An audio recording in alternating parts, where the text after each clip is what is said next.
Muy buenas noches, mi nombre es Fabiola Romero Aguirre. Estoy estudiando un doctorado en Derechos Humanos y Litigación Oral.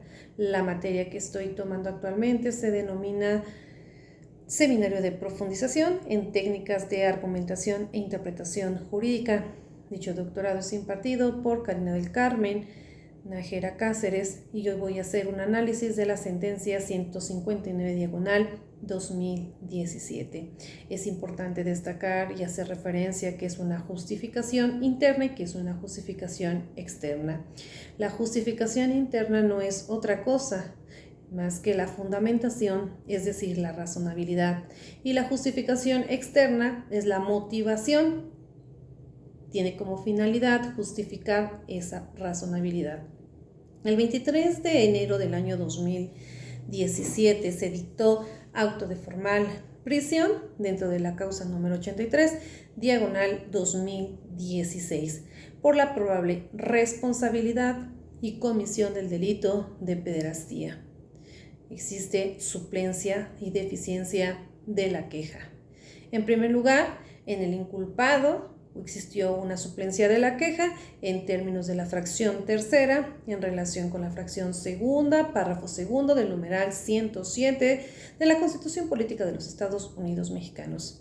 También respecto a la niña, en el artículo 79, párrafo segundo, inciso B, de la misma ley de la materia. Existe la jurisprudencia 1.90p 76p décima, que es muy importante destacar, puesto que el juez se basa en esa jurisprudencia, en su fundamento y motivación para dictar dicha sentencia. El interés superior del menor no debe de interpretarse al grado de tener acreditado un delito que no satisface los elementos del tipo penal. Es importante esta jurisprudencia que ha tomado el juzgador, puesto que la tomó para determinar y resolver. Es interesante analizar la constitucionalidad o inconstitucional del acto reclamado.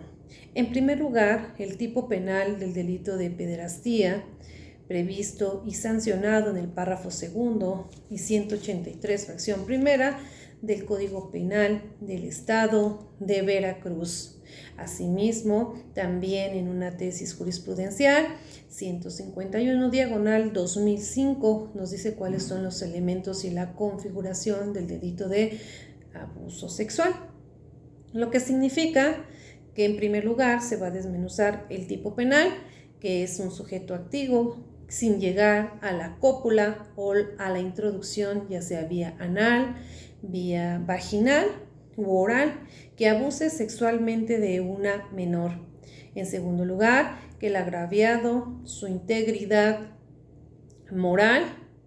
En tercer lugar, en caso de actos privados y que se aproveche, en cuarto lugar, de la indefensión de la víctima. Es importante que dicha relevancia del análisis de la definición del tipo penal de abuso sexual, es importante destacar que en dicha definición nos hace alusión a dos palabras dentro de la sentencia que fueron palabras importantes para hacer su justificación por parte del juez federal. En primer lugar, el abuso sexual y que abuse sexual una persona de otra y que se encuentre en un estado de indefensión. Debemos recordar que el artículo 19 de la Constitución Política de los Estados Unidos Mexicanos nos dice de forma muy concreta y sucinta que ninguna detención por parte de una autoridad judicial podrá exceder de las 72 horas sin que sea justificado con un auto de formal prisión. El delito que se le imputa, así como el lugar, modo, tiempo, circunstancias que deberán ser bastantes para comprobar tanto el cuerpo del delito y la probable responsabilidad de una persona. Las razones, la intención del agresor de acuerdo a la ley o la sentencia de amparo que estamos analizando, hace el razonamiento el juez que la intención del agresor no era de forma lasciva, porque existieron un número de tocamientos que no tuvo una satisfacción sexual o un apetito inmoderado de sensaciones placenteras. Esto es, un propósito de ejecutar alguna cópula, eso por parte del quejoso. Asimismo, que la ofendida no se encontró en un estado de indefensión, no estaba en un estado de vulnerabilidad ante sus agresores, así lo hace saber el juzgador. El criterio surge de la jurisprudencia número 1, primera, 151 diagonal 2005, formada por la primera sala de la Suprema Corte de Justicia de la Nación de la novena época del Semanario Judicial de la Federación en su contenido. Y nos arroja lo que es el abuso sexual, hago referencia nuevamente para su configuración.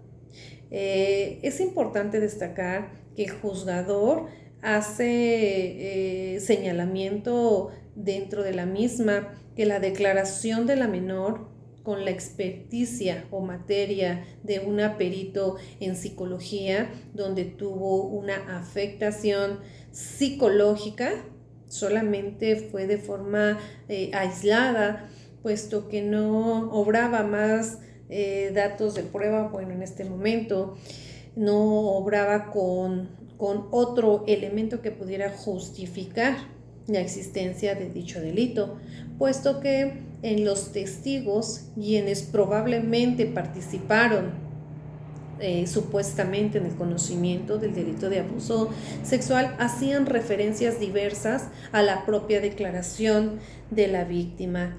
Es decir, ellos dan referencias de los hechos, es decir, los testigos de hechos que se suscitaron, pero no dan información de la lascivilidad, de la conducta, es decir, el elemento subjetivo del delito. No se narró tampoco circunstancias de modo, tiempo, lugar. Existen bastante contradicciones dentro de los propios testigos, ya que no señalan de forma directa que el agresor de cometer ese delito sexual fuera el quejoso. Asimismo, señala lo sucedido, que fue en una casa y no en un carro, tal y como fueron los hechos dentro de la sentencia, como lo ha referido la propia víctima, que fue en un vehículo, en un auto. No les constaba tampoco el abuso. La maestra, como testigo, aduce que los eventos sucedieron en el baño y no en un carro. Ninguno de los testigos, por lo tanto, señala de forma directa al sujeto activo. La víctima narra que los hechos, que los acusados le dijeron incluso que la dejaran de molestar y que para que no la molestaran se pasaran a la parte delantera del vehículo donde sucedieron los hechos. Tal conducta se hizo para que evitar que le siguieran haciendo ciertos tocamientos, que por eso el juez resuelve que la niña no se encontraba en un estado de indefensión, porque tuvo la posibilidad de cambiarse de un lugar a otro y que no le tuviera contacto físico. Sin embargo, es importante destacar que la víctima sí se encontraba en un estado de indefensión a criterio de la suscrita o de la exponente, puesto que es una niña y en base al interés superior del menor tienen que ser tutelados sus derechos en primera instancia, puesto que desde el momento que se encontraba rodeada de personas que eran adultas y sí se encontraba en un estado de indefensión, puesto que no, si bien es cierto que el quejoso es una sola persona, posterior a ello otra persona diversa ejecutó una conducta al llegar a una violación,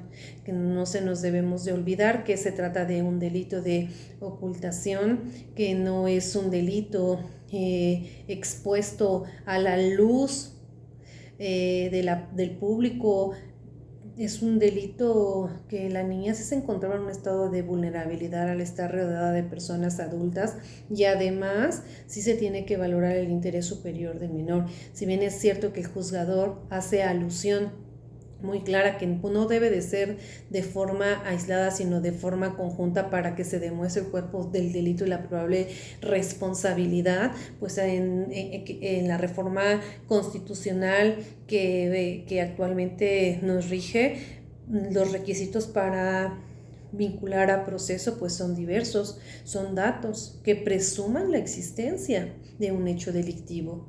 Si esa reforma constitucional hubiese existido dentro de esta sentencia dictada en el 2017, se contarían con elementos suficientes e idóneos, indicios razonables en donde se puede justificar la existencia de un probable delito. Se analiza de forma conjunta e integral, pero no tanto como para justificar los elementos del tipo o en aquel entonces el cuerpo del delito, sino que siempre se presuman datos, ¿verdad?, que arrojen la responsabilidad de una persona. En este caso, pues el sistema penal acusatorio, pues tenemos una etapa de investigación complementaria. Tal vez en esta sentencia del 2017, la directriz por parte de la gente del Ministerio Público se tuvo que haber hecho de distinta manera. Es decir, primero, tener su hecho, el cual se estaba adoleciendo la niña, ¿no? Tan es así que estuvo representada por una psicóloga y que tuvo un resultado material como lo fue una afectación emocional. Sin embargo, pues no se hizo de forma correcta, que trajo como alusión que, bueno, fuera beneficiado dicho quejoso. Por dos requisitos esenciales, ¿no? Porque no se demostró, en primer lugar, la participación lasciva por parte del sujeto activo, ¿verdad? Que es bastante importante para el juzgador. Sin embargo, en el sistema penal acusatorio actual, yo creo que sí era suficiente para que se pudiera vincular a proceso al quejoso. Se hizo el análisis por parte del juzgador federal sin vigilar el interés superior de niñas, niños y adolescentes, si bien es cierto que debe de conjugarse y de acreditarse con otros elementos de prueba o datos de prueba, pues también es bien cierto que dicho delito es de forma oculta y que efectivamente el Ministerio Público tuvo que buscar a los testigos idóneos que fueran, que realmente al final en un juicio se analizaran de forma conjunta y sacáramos una prueba circunstancial en la cual se podría justificar que efectivamente la niña sí se encontraba en un estado de indefensión. Por el día de hoy, pues esa es mi opinión. Muchísimas gracias y que tengan muy buena noche a todos. Gracias por su atención como siempre.